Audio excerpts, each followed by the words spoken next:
माजी पोलीस पाटील गोताने, धुळे तालुका उत्पादक व प्रक्रिया संघ धुळे संस्थापक संचालक तथा कोऑपरेटिव्ह सहकारी दूध डेअरी संस्थापक चेअरमन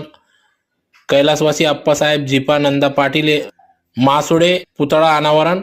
धुळे तालुक्यातील गोताने येथील कर्तृत्ववान माजी पोलीस पाटील गोताने धुळे तालुका दूध संघ संस्थापक संचालक कोऑपरेटिव्ह दूध डेअरी संस्थापक चेअरमन कैलासवासी अप्पासाहेब झिपा पाटील यांनी गेल्या अनेक वर्षापासून या ठिकाणी गोताने गावासाठी अनेक लोकहिताचे उपक्रम, ग्रामस्थांच्या समस्या सोडवणे, त्याचबरोबर शेतकऱ्यांना प्रोत्साहन देण्याचे कार्य केले असून अशा कैलासवासी अप्पासाहेब पाटील मासुडे यांचा आज दिनांक 25 जानेवारी 2026 रोजी गोताने या ठिकाणी पुतळा अनावरण कार्यक्रम पार पडला। यावेळी कुसुंबा एज्युकेशन सोसायटी अध्यक्ष रावसाहेब अविनाश शिंदे यांच्या शुभ हस्ते पुतळा अनावरण करण्यात आले। तर प्रसंगी या ठिकाणी माजी जिल्हा परिषद अध्यक्ष बाळासाहेब बदाने, किरण शिंदे, भगवान आप्पा गर्दे, डॉक्टर BM पाटील, माजी पंचायत समिती सदस्य सतमाने, नामदेव आप्पा खांडेकर, कमलाकर शिंदे,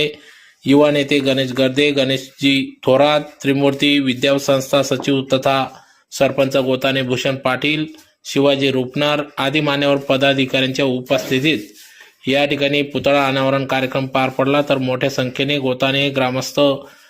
पंचक्रोशीतील विविध कार्यकारी सोसायटी सदस्य, ग्रामपंचायत सदस्य, पदाधिकारी या ठिकाणी मोठ्या संख्येने उपस्थित होते। तर कार्यक्रमाच्या आयोजनासाठी शालिक पाटील, प्रकाश पाटील, जयदेव पाटील, आनंदा पाटील, समस्त पाटील मासुडे परिवार व ग्रामस्थ गोताने यांनी या कार्यक्रमासाठी अथक परिश्रम घेतला। तर कार्यक्रमाचे सूत्रसंचालन गोरख पाटील यांनी केले। आज धुळे तालुक्याचं आणि आमच्या गोताने गावाचं दिवंगत राजकीय सामाजिक नेतृत्व कैलासवासी अप्पासाहेब झिपानंदा पाटील यांच्या अर्धाकृती पुतळ्याचं अनावरण कुसुंबा एज्युकेशन सोसायटीचे चेअरमन आणि